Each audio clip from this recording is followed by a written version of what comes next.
Let us visit the definition of faith as supplied in verse 1 of Hebrews chapter 11.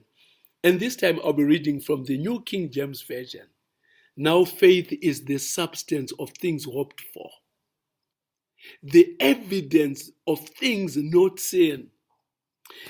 I like the New King James Version, the way it actually looks at faith.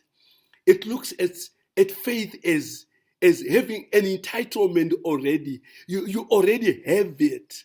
You have the substance of that which God has already promised. You have the evidence of it. In other words, before you even see it with your eyes, faith simply celebrates and says, I already have it. Coming from that understanding of faith, people like Abraham and all the champions of faith in Hebrews chapter 11 would actually say unto you, leave matters in God's hands.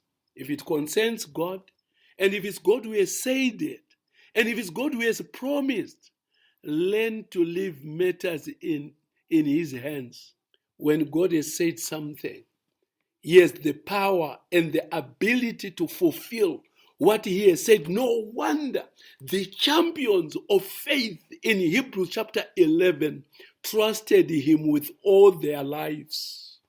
So Hebrews chapter 11 verses 1 and 8 help me to understand what faith is, at least from Abraham's experience.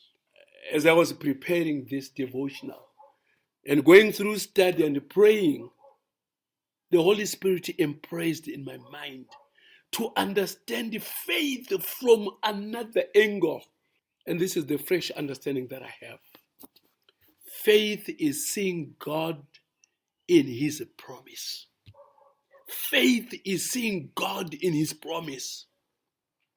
It's one thing to read, but I would like to say that it's something totally different to see God in that promise. If you take God out of the promise, it becomes an empty shell. You don't have the substance if God is not there. You don't have the evidence if God is not there. What is important about God's promise is not the promise itself, but it's he who has promised. The one who has promised is the one who makes the difference.